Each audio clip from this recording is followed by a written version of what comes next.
ఆచి చికెన్ మసాలా. ఆంధ్రప్రదేశ్ లో కేబినెట్ విస్తరణకు ముహూర్తం ఫిక్స్ అయిందా? త్వరలోనే మంత్రివర్గాన్ని విస్తరించి కొందరు మంత్రులను తప్పించాలని సీఎం చంద్రబాబు డిసైడ్ అయ్యారా? 2 ఏళ్ల పనితీరు ఆధారంగా కొందరు మంత్రులను తప్పించి కొత్త వారికి అవకాశం ఇచ్చే ఆలోచనలు సీఎం ఉన్నారా? అయితే ఈసారి విస్తరణలో మంత్రి Nara Lokesh, deputy CM Pawan mark తప్పక ఉంటుందా? మరి కేబినెట్ లో అవుట్ అయ్యేది ఎవరు? కొత్తగా ఎంట్రీ ఇచ్చేది ఎవరు? Let's watch the story.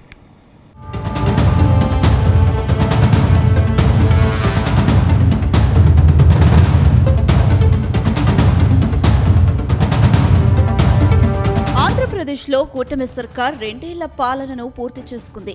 ఈ సందర్భంగా మంత్రివర్గ విస్తరణకు లైన్ క్లియర్ అయినట్టు ప్రచారం సాగుతుంది. ప్రస్తుతం కేబినెట్లో కేవలం 1 పోస్టు మాత్రమే ఖాళీగా ఉంది. కానీ కూటమిలో చాలా మంది నేతలకు మంత్రి పదవులు ఇస్తామని సీఎం చంద్రబాబు హామీ ఇచ్చారు. దాంతో ప్రస్తుతం ఉన్న నేతల్లో కొందరు నేతలకు ఉద్వాసన పలకవచ్చని చెబుతున్నారు. అలాగే పార్టీలో కొందరు సీనియర్లు తీవ్ర అసంతృప్తిలో ఉన్నారు. దాంతో వారికి మంత్రి పదవులు అప్పగించి కూల్ చేసే యోచనలో సీఎం చంద్రబాబు ఉన్నారని తెలుస్తుంది. మరోవైపు వైసీపీ అధినేత వైఎస్ జగన్ కూడా ప్రజాక్షేత్రంలోకి ఎంట్రీ ఇచ్చారు.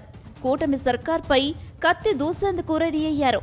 ఈ వరుస పరిణామాల నేపథ్యంలో సీఎం చంద్రబాబు వీలైనంత త్వరగా మంత్రివర్గాన్ని విస్తరించి వైసీపీని కట్టడి చేసేందుకు వీరి సేవలు ఉపయోగించుకునే అవకాశాలు ఉన్నట్టు ప్రచారం సాగుతుంది.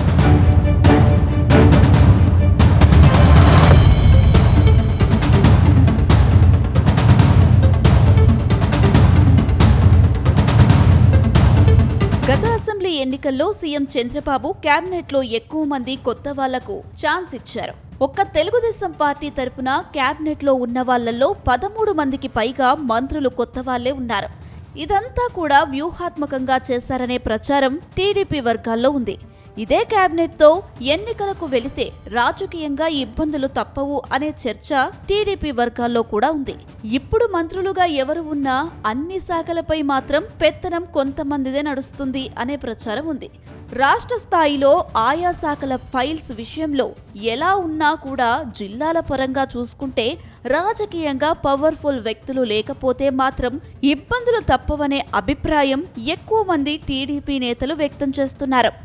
అందుకే ఎన్నికలను దృష్టిలో పెట్టుకుని అటు నాయకులతో పాటు క్యాడర్లో జోష్ నింపేందుకు డైనమిక్గా ఉండే వాళ్లకు కేబినెట్లో చోటు కల్పించాలని సీఎం చంద్రబాబు ఆలోచిస్తున్నట్టు తెలుస్తుంది.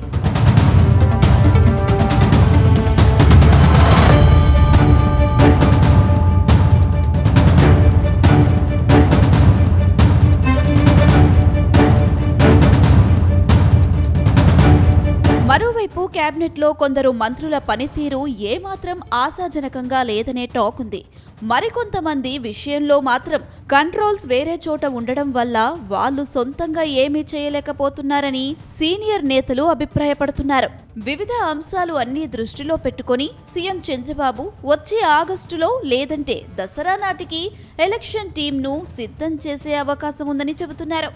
ఇప్పుడు ఉన్న వాళ్లలో కొంతమందిని తొలగించి ఫస్ట్ టైం ఛాన్స్ మిస్ అయిన వాళ్లలో 2వ విడతలో ఛాన్స్ ఇచ్చే అవకాశం ఉందని అంటున్నారు. ఈ నెలాఖరుకు కేంద్ర కేబినెట్లో కూడా మార్పులు చేర్పులు జరగడం ఖాయంగా కనిపిస్తుంది. ఇందులో ఏపీ నుంచి కొంతమంది కొత్త వాళ్లకు ఛాన్సులు వచ్చే అవకాశం ఉందని ప్రచారం సాగుతుంది. ఫస్ట్ టైం కేబినెట్లో చోటు దక్కించుకున్న వాళ్లలో అనగాని సత్యప్రసాద్, వంగలపూడి అనిత, పయ్యావుల కేశవ్, గొట్టిపాటి రవికుమార్, మండేపల్లి రాంప్రసాద్ రెడ్డి, కొండపల్లి శ్రీనివాస్, సుభాష్, సవిత, టీజీ భరత్, బీసీ జనార్దన్ రెడ్డి, నిమ్మల రామానాయుడు, గుమ్మడి సంధ్యారాణి, డోలబాల వీరాంజనేయ స్వామి తదితరులు ఉన్నారు.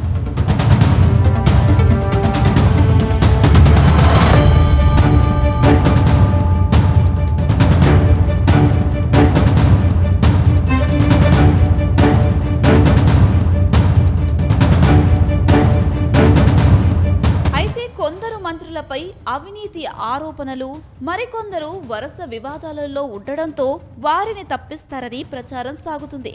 వారి స్థానంలో కొత్త ముఖాలకు అవకాశం కల్పిస్తారని చెబుతున్నారు.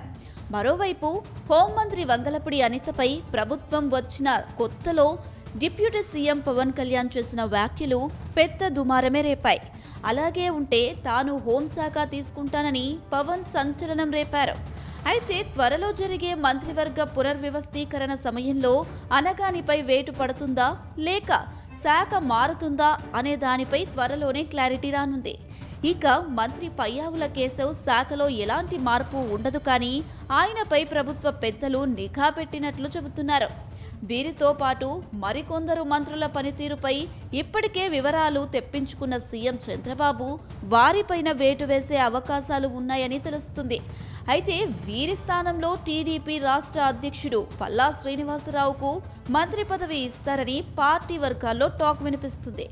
అలాగే నెల్లూరు నుంచి వేమిరెడ్డి ప్రశాంతిరెడ్డికి కూడా ఛాన్స్ ఉంటుందని చెబుతున్నారు. అయితే కేంద్రంలో దక్కే సహాయ మంత్రి ఛాన్స్ ఏమైనా వేమిరెడ్డి ప్రభాకర్ రెడ్డికి దక్కితే మాత్రం అప్పుడు ఆమెకు ఛాన్స్ ఉండదని అంటున్నారు.